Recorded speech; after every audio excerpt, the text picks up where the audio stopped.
Alright, what's up, Slayers? Or should I say, what's up, people? I got a new video for you, and this is called The Three Bloods on the Earth. Or I should say and enunciate, the three different type of bloods on the earth. And the three different types of blood on the earth are cold, warm, and hot. Just like the weather, which you will see is influenced by the weather, which I will explain later. Now, I came to this conclusion because I was here in the house and my uncle said he doesn't like Germans, and he also said he doesn't like Russians, and I don't see why not. So I said, like, why? And he said that they're too bashful, they're too aggressive, and they're always starting fights. He said it in Spanish, but it's translated. He said they're bashful, mean, and they're always starting fights. And I asked, like, why? But okay, that's your point, but why would they do that? And he said, don't you see they live in cold weather? And then it dawned on me, the whole expression that the cold weather is influencing these people to do cold things. It's giving them cold blood and it's making them act cold-blooded. And this is true because although this is eugenics, the study of genetics and race, which we don't do in America, because if you think about it, it's inherently racist because you're judging races and seeing who's better.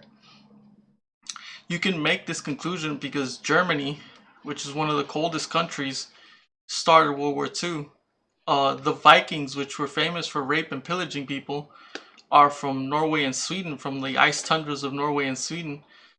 And if you look at current world events, the two countries which are currently at war are from a cold land. Like, it's constantly ice. I'm sure there's seasons, I'm sure there's springs and summers and falls, but it's like constantly ice, you know, constantly snow.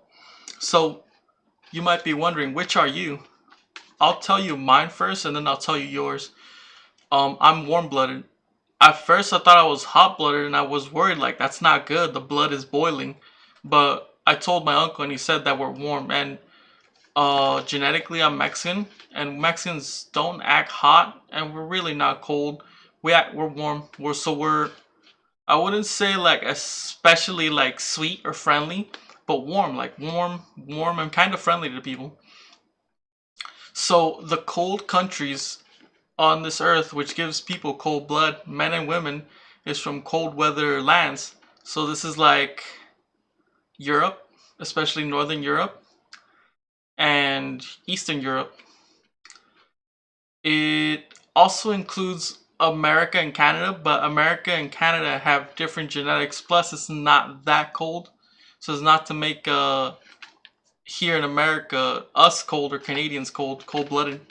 So the warm countries are the Caribbean, the Caribbean, Mexico, Central America, South America, the Mediterranean, which is Southern Europe, like Italy, Spain, a little bit of Eastern Europe, Australia, and Asia. Although Mexico and Australia does get a little bit hot, it's still a warm country and the people do act warm.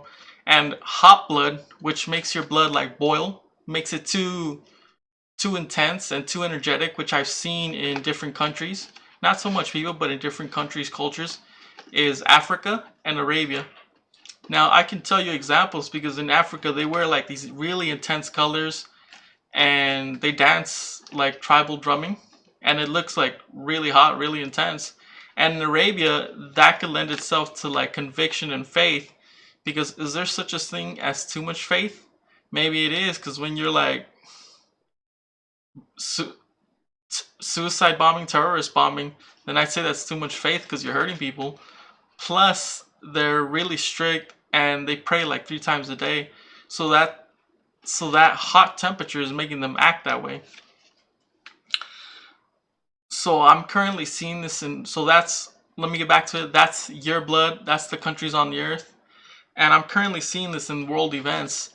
Now, how do you offset this blood? Like, warm is fine because you're like neutral, but how do you offset your hot blood and your cold blood? Because you don't want your blood to be too extreme, because it lends itself to extreme behavior, which we're currently seeing. For cold blood, Believe it or not, I recommend trips to Italy. Warm up your blood and not be so cold-blooded. And if you're hot blood, maybe go to a fresher country like France or Switzerland, or even like a straight up warm country like Italy again. Meet in the middle in the Mediterranean. So yeah, this is what I recommend for cold blood to act warmer and to hot blood to act colder, cooler, so as to offset your extreme personality. So yeah, let's offset this personality, which we're currently seeing in world events, and let's find a balance between the blood and the behavior.